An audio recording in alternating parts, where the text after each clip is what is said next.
if I could explain the environment of where the energy feels right now,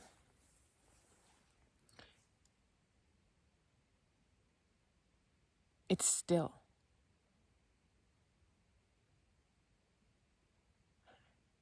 So still.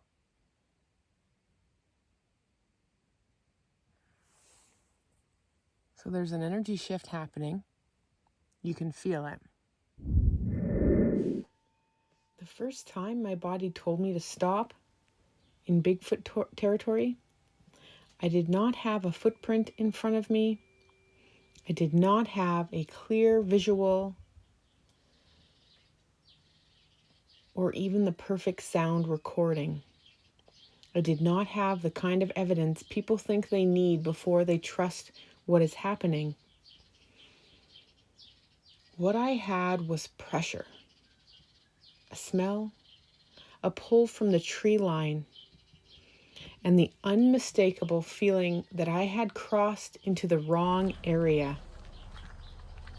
After 5 years of boots on the ground, Sasquatch, Bigfoot documentation, field contact, witness work, and repeated wilderness patterns, I have learned something most people miss. Sometimes your body knows you are in an active territory before your eyes find the evidence. And this week, a viewer left a field report that described the exact kind of pattern I pay attention to. And it all crunched down. They were not out looking for Sasquatch. They were not trying to make contact. And they were not using a protocol. They were just in a remote forest, and something about the place changed. They felt tension. They smelled something. They sensed something watching them from the tree line. See, that's gonna break it. Then later, they noticed trails crossing a steep, forested slope. Worn paths, no obvious root damage, a mud area with clear prints. Possible signs of something heavy moving through with soft feet. But here is the part most people would overlook. They were too weirded out to go look at the prints. Not lazy, not careless, it was just too weird. Like their body knew not to go closer. That is not a throwaway detail. That is the beginning of a field report. Because sometimes the warning comes before the proof. And if you only document what you are calm enough to photograph, you may miss the real beginning of the encounter. In 5 years of field documentation, I have watched this happen repeatedly. Most researchers, including me early on, start with the physical sign. The track, tree break, the strange sound, the whoop, the smell, the shadow in the trees. But I want to challenge that. Because after years in the field, I do not think the physical sign is always where the encounter starts.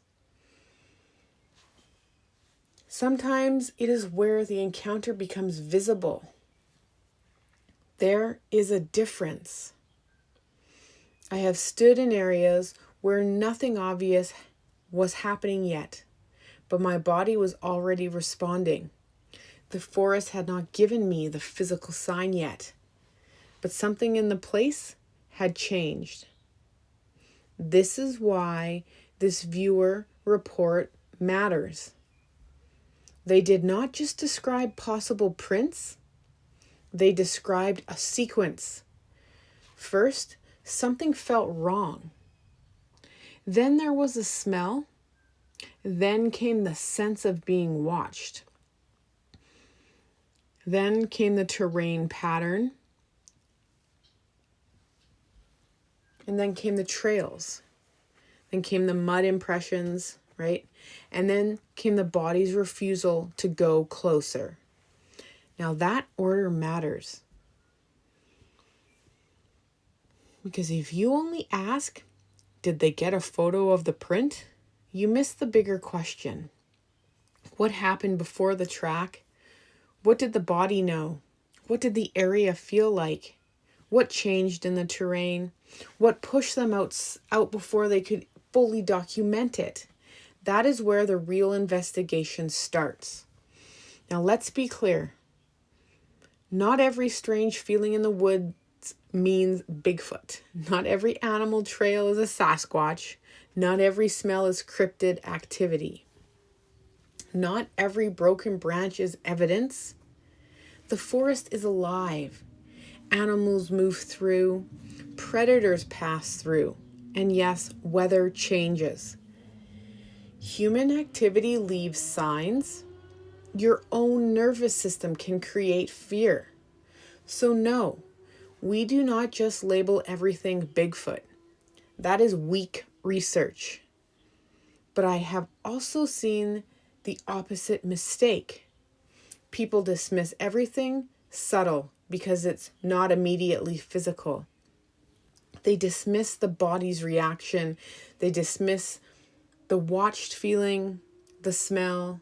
They dismiss the fact that something became too activated to investigate. And then they only take the physical evidence seriously. If there is a perfect footprint, clean audio, or a clear visual, that is also weak research. I know because I made both mistakes. I have called things nothing when they were something, and I have been too eager when the forest was just being a forest. 5 years taught me the difference is always in the cluster, never in the single sign. One track can be questioned. One feeling can be dismissed. One smell can be explained away for sure. And the one tree break can be natural if you know what you're looking for. But when the same area gives you pressure, smell, watched feelings, strange trails, possible impressions, and your body is telling you not to go closer, that is not something I ignore anymore. That is where the pattern begins. There is a major difference between being invited into contact and accidentally walking into active territory. This is one of the most important differences I have learned. I have had experiences where the forest felt open, where the pressure felt aware but not threatening, and then where the interaction felt respectful, where the contact seemed to unfold because I was regulated, grounded, and connected to the land. But that's not the same as stumbling into what may be a home area, a travel corridor, or a food zone, even a water access point, or possibly even a nursery area, right? So that can feel completely different. Less contact, more like being monitored, less like invitation, and more like a boundary. Less like curiosity and more like pressure. And this is where a lot of people misread their experience. They say, I felt terrified, so maybe I imagined it, or I left too fast, so I failed to document it. But what if your body did exactly what it was supposed to do? What if it recognized that you had crossed into a place that was already occupied? Oh, yeah, baby. What if the area did not want you closer? I have taken people into areas like this, people who knew nothing about what might be there, and watched their bodies react before I said or they said a single word. Their breath changed, their pace slowed. They felt it before I confirmed it. That is not suggestion. That is territory. And that is why this subject matters. Because when someone else's body reacts to a place before you tell them what you already know about that area, you start paying attention differently. And that is not just a story. That is a field pattern recognition. So here is the mistake almost every researcher makes, and it is probably not what you think. They do not miss the evidence because they're bad researchers, but they miss it because they start documenting after the encounter has already begun. They wait for the track, the knock, the tree break. They wait for something physical to happen. But by then the encounter may already be halfway over, and your nervous system may have picked it up first. The warning may have come before the proof. The area may have changed before the evidence even appeared. Something about the place may have pushed you out before you were ready to document it. So that is why this viewer report matters, because the most important detail may not be the print. It may be the fact that they were too wired to go near it. That tells me the area had already affected them before the evidence could even be examined. And that is something serious researchers should be paying attention to. And I have seen this in myself. I have seen it in the witnesses. I have seen it in places where the forest goes from ordinary to active before anything physical shows up. And that is why I believe Bigfoot research has to include what happened before the evidence even appeared. If you accidentally walk into Bigfoot territory, I do not think it always plays out like a movie. You may not see a giant figure cross a trail. You may not hear a perfect whoop. You may not even get a clear footprint photo everyone wants. And again, they're going to be like, well, what happened before that? They're going to want the evidence before the photo was even taken. Look at all the people that go, well, what happened to where's the footage before that picture was taken? Exactly. It goes back to what happens, where's the evidence before the evidence appears.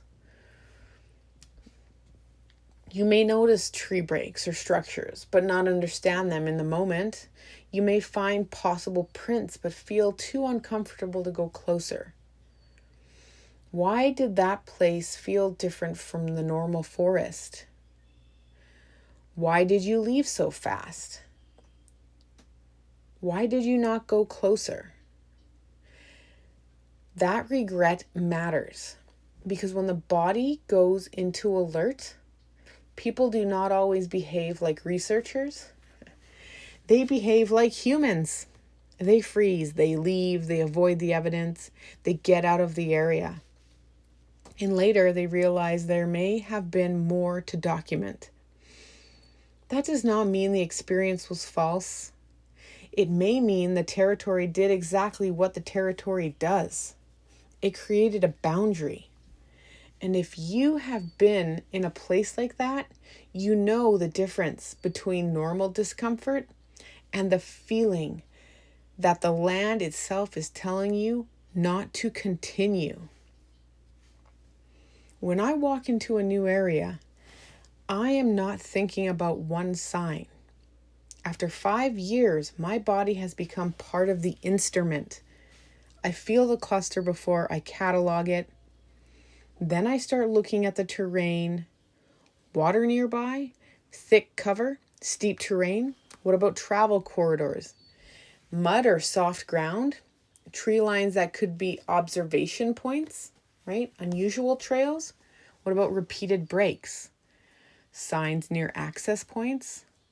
Places where sound behaves differently, and places where the body reacts before the eyes find the evidence. I am asking, does the place feel occupied? Is there a direction my attention keeps going? Does the terrain create a natural corridor?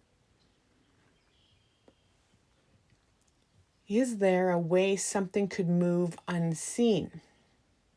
Are there signs near water, slopes, or cover? Did something physical show up after the body already reacted? This is how you start separating normal wilderness from a possible active area. So not by jumping to conclusions and not by calling every strange thing Bigfoot, but by tracking the cluster. The cluster matters because one sign can be explained, two signs can still be coincidence, but when the same kind of pattern appears again and again, body reaction, smell, watched feeling, unusual trails, pressure from the tree line, that deserves attention. That is the kind of thing I have learned to take seriously after 5 years in the field. And that is also why I guide people carefully. Because when you bring someone into the area like this for the first time, you can see the moment their body starts reading the place. They may not know what they are feeling yet, but their body does. That is the difference between talking about Bigfoot from the outside and learning the pattern from the inside of the wilderness. If you ever walk into a place that feels wrong, do not start with the conclusion. Start with the order. First, write it down. What did your body notice? Did your breath change? What about your stomach? Did you feel watched? Was there a smell, sudden silence, a pull toward a tree line, a feeling that the area was occupied? And third, document the terrain. Is there water, mud, slope? Is there a thick cover, trails, deadfall, tree breaks, your food source, animal paths? And then fourth, document the physical signs, prints, impressions, structures, audio, movement. But do not only write what you found. Write when you found it. The order matters. Because a print found after your body told you to leave is not the same as a random print in the mud. A smell followed by a watched feeling followed by trails is not the same as just walking through the woods. That is how a strange story becomes a field report. And that's how this community can start documenting more than isolated evidence. We can document the full encounter pattern. This is why I say Bigfoot research has to get sharper. Not more dramatic, not more fear-mongering, sharper. We can not only document what people were calm enough to photograph, we have to study the moments they froze, the moments they left, when they were feeling watched, the moments they regretted not going closer. Because those moments may be where the encounter actually began. Not proof by themselves, but part of the evidence trail. If you accidentally walk into Bigfoot territory, you may not get a clean encounter. You may get pressure, a smell, strange trails, a body response, signs afterwards, and the sense that you crossed into an area that was already occupied. That is the main point. You may not know you entered Bigfoot territory until your body reacts before your eyes find the evidence. And after 5 years in the field, this is one of the biggest patterns I want people to start taking seriously. Now, I want to hear from you. Have you walked into a place in the woods that felt active? Not spooky, not quiet, active. Did you notice trails, tree breaks, physical signs afterwards? Comment, wrong area. And tell me what happened first. Was it a feeling, sound, smell, watched, physical sign? What about the pressure to leave? I want to know the order, because the order is what turns an experience into a pattern. And if you want more field-based breakdowns on Bigfoot, wilderness encounters, cryptid evidence, forest intelligence, and the signs most people miss, subscribe to Deep Woods Discoveries, because this is not just about finding evidence, it is about recognizing the moment before the evidence appears.